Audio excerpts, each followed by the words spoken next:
Hello மக்களே, என்னடா என்ன பண்ணுறோன்னு பார்த்துட்டு இருக்கீங்களா? இன்னைக்கு நைட் வந்து ஒரு கஸ்டமர் வந்து சப்பாத்தியும் தக்காளி தொக்கும் வேணும்னு கேட்டிருக்காங்க. அதனால நானும் அத்தையும் ஒரு பக்கம் அத்தை வந்து சப்பாத்தி போட்டுட்ருக்காங்க, ஒரு பக்கம் நான் தக்காளி தொக்கு பண்ணலான்னு பண்ணிகிட்ருக்கேன். அது ரொம்ப ஈஸியான ஒரு தக்காளி தொக்கு. ஸோ பேச்சுலர்ஸ் கண்டிப்பாக அதை நோட் பண்ணிக்கோங்க. அடுத்தது இட்லி. அதுக்கப்புறம் நாங்கள் இட்லி வேறு ஒருத்தவங்க கேட்டிருக்காங்க. ஸோ ஃபஸ்ட்டு எண்ணெய் ஊற்றிக்கோங்க.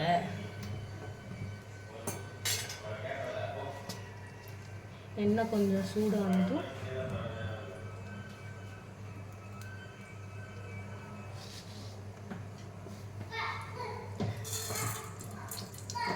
கடுகு உளுத்தம் பருப்பு போட்டுக்கோங்க.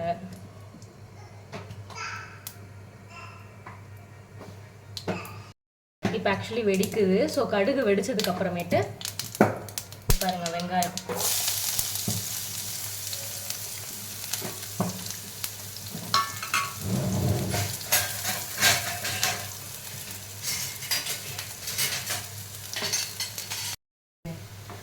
ஓரளவுக்கு வெங்காயம் வந்து ப்ரௌனிஷாக ஆகிற ஸ்டேஜில் தான் இருக்குது. ஸோ இப்போ நான் வந்து இங்கே பாருங்கள் டொமேட்டோ பியூரி வந்து நான் ஊற்றிக்கிறேன்.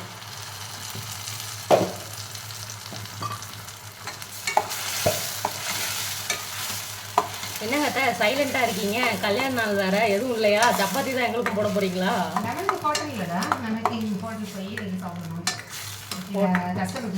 போட்டு கொடுத்துட்டு நம்ம இப்போ ஹோட்டல் போகிறோம். ஹோட்டல் போய் சாப்பிட போகிறோமா? இன்னைக்கு நான்வெஜ் கிடையாது, அதனால வெஜ் தான். ஆமாம், இன்னைக்கு வெள்ளிக்கிழமை வேறு வெஜ் தானா? வெஜ் தான். சபரிஸ் போகிறோமோ? பண்ணியிருக்கோம். எப்படி ஓகேவா? இங்கே யாரெல்லாம் அரசரடியில் ஒரு சபரிஸில் சாப்பிட்ருக்கீங்கன்னு கமெண்ட் பண்ணுங்கள்.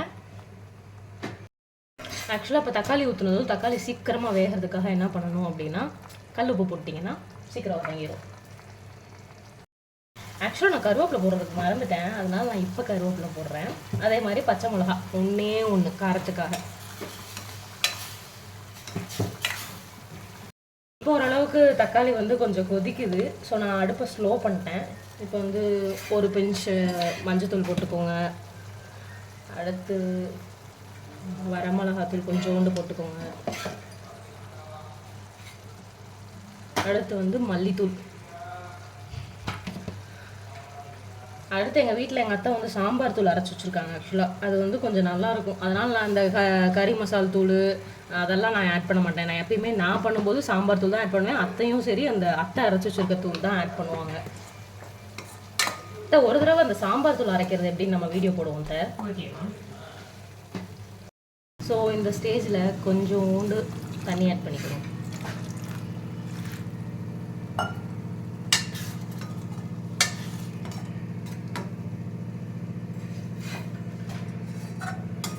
இது வந்து ஆக்சுவலாக நீங்கள் சாதத்துக்கு கூட வச்சு சாப்பிட்லாம்.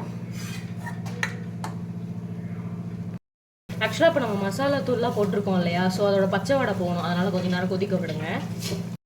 இப்போ பாருங்கள் எண்ணெய் பிரிஞ்சு வந்துட்டுருக்கு. இன்னும் கொஞ்சம் கொதிச்சிருச்சுன்னா இது ரெடி ஆயிரும். இந்த ஸ்டேஜில் கொத்தமல்லி தழையை போடுங்க.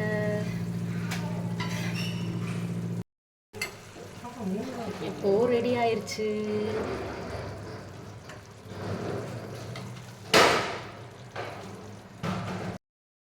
ஆக்சுவலாக அத்தை சைட் பை சைட் சப்பாத்தி ரெடி பண்ணிட்டாங்க. அத்தையோட சப்பாத்தி ரொம்ப சாஃப்டாக இருக்குங்க. நான் அடுப்பை ஆஃப் பண்ணிட்டேன். அவங்களுக்கு பேக் பண்ணணும். 8:30க்கு அவங்களுக்கு கொடுக்கணும். ஸோ அவங்களுக்கு நான் பேக் பண்ணுறேன்.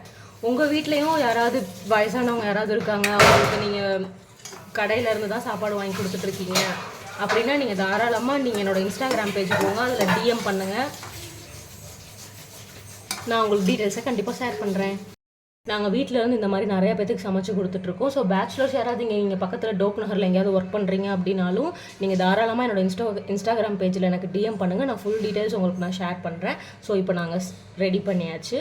ஸோ எங்கள் சேனலை ப்ளீஸ் சப்ஸ்கிரைப் பண்ணுங்கள். உங்களுக்கு எங்களை பற்றி தெரியணும், நீங்கள் எவ்வளோ பேத்துக்கு சமைச்சு கொடுத்துட்ருக்கீங்க, என்ன சமைச்சு கொடுத்துட்ருக்கீங்க, என்னெல்லாம் சமைச்சு கொடுப்பீங்கன்னு தெரியணும் அப்படின்னா நீங்கள் என்னோட இன்ஸ்டாகிராம் பேஜுக்கு போங்க, டிஎம் பண்ணுங்கள். எங்களோட இன்ஸ்டாகிராம் பேஜ் பேர் தென்னமுதம். நான் உங்களுக்கு லிங்க்கை வந்து ஷேர் பண்ணுறேன் கமெண்ட்டில். சப்ஸ்கிரைப் பண்ணுங்கள் ப்ளீஸ்.